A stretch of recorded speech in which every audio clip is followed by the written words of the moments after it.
الله الرحمن الرحيم نحمده ونصلي على رسوله الكريم أما بعد عن ابن عباس رضي الله تعالى عنه أنه قال قال رسول الله صلى الله عليه وسلم في المعتكف ويعتكف الذنوب ويجري له من الحسنات كعامل الحسنات كلها او كما قال علیہ الصلاۃ والسلام۔ آج رمضان کی 20 تاریخ ہے، 20واں روزہ ہے، اور 20ویں تاریخ ہی کو غروب آفتاب سے پہلے اعتکاف میں بیٹھا جاتا ہے۔ اس لیے آج میں اپنے بھائیوں سے، مسلمانوں سے اپیل کرتا ہوں کہ اگر اللہ کسی کو موقع عطا فرمائیں تو اس کی کوشش کریں اور نیت کریں اور ارادہ کر لیں کہ یہ بہت موقع ہے، بہت اچھا موقع، بڑی غنیمت ہے۔ اللہ تبارک و تعالیٰ کی جانب سے یہ موقع ہمیں ملا ہے، اس لیے کوشش کر کے یہ غنیمت جان کر اس موقع سے فائدہ اٹھائیں۔ آج غروب آفتاب سے پہلے اعتکاف کرنے والے مسجد میں اعتکاف کی نیت سے داخل ہو جائیں اور 10 دن اعتکاف کی حالت میں رہیں، اور پھر ویسے بھی اعتکاف سنت ہے، آخر عشرے کا اعتکاف سنت مؤکدہ ہے۔ ہر محلے کی مسجد میں کم از کم ایک آدمی اعتکاف میں رہے، یہ تو بہرحال سنت مؤکدہ کی ادائیگی کے لیے ضروری ہے۔ ایک آدمی سے زائد بھی ایک مسجد میں رہ سکتے ہیں، لیکن بہرحال چونکہ آج کل لاک ڈاؤن کا زمانہ ہے، اس معنی کر احتیاطی طور پر کم سے کم ایک آدمی، 2 آدمی تو ضرور اعتکاف کریں۔ اس سے خود اعتکاف کرنے والوں کو جہاں فائدہ ہوگا، وہیں پر اعتکاف جس مسجد میں کیا جائے گا اس کی برکات اس محلے میں اور قرب و جوار میں بھی پڑیں گی، اور اس کی برکات سے وہ لوگ مستفید ہوں گے۔ بہرحال یہ موقع عبادت کا موقع ہے، اعتکاف کا موقع ہے۔ جن لوگوں کو اللہ نے توفیق دی اور امید ہے، کوشش کر لیں اللہ تبارک و تعالی اس موقع سے فائدہ اٹھانے کی توفیق عطا فرمائیں۔ بہت غنیمت موقع ہے۔ رمضان کا مہینہ بڑی عظمت والا مہینہ ہے، بڑی خیرات اور برکات اور رحمتیں اللہ تبارک و تعالی کی جانب سے اس مہینے میں امت محمدیہ کی طرف متوجہ ہوتی ہے۔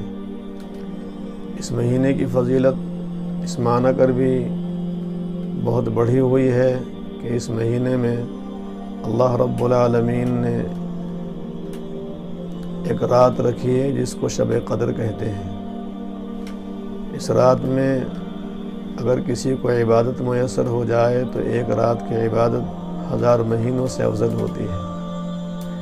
اس رات کی فضیلت حاصل کرنے کے لیے بہت آسان طریقہ اعتکاف کا ہے کہ عشرہ اخیرہ میں عام طور پر، رمضان کے عشرہ اخیرہ میں عام طور پر اس رات کا تحقق ہوتا ہے، اور اعتکاف کی حالت میں معتکف ہر وقت عبادت کی حالت میں رہتا ہے۔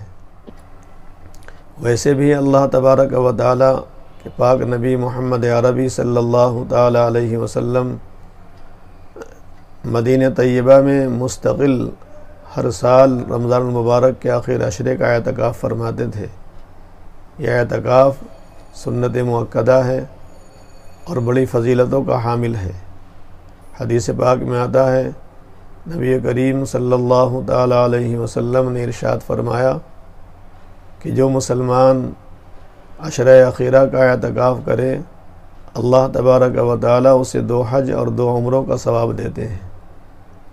ایک روایت میں نبی کریم علیہ الصلاۃ والسلام کا ارشاد ہے، اگر کوئی شخص صرف تھوڑی دیر کے لیے نفلی عبادت کے طور پر اعتکاف کی نیت سے مسجد میں آ جائے اور صرف مغرب سے عشاء تک کا اعتکاف کر لے، قرآن کریم کی تلاوت اور ذکر و اذکار کے علاوہ کوئی کام نہ کرے، تو اللہ تبارک و تعالی اتنی سی دیر کے اعتکاف پر جنت میں ایک محل تعمیر فرما دیتے ہیں۔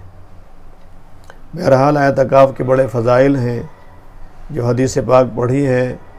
نبی کریم صلی اللہ تعالی علیہ وسلم نے ارشاد فرمایا کہ اعتکاف کرنے والا گناہوں سے بچتا رہتا ہے، محفوظ رہتا ہے، اور اس کے لیے وہ تمام تر نیکیاں لکھی جاتی ہیں جن عبادات میں اعتکاف کی وجہ سے شریک نہیں ہو سکتا۔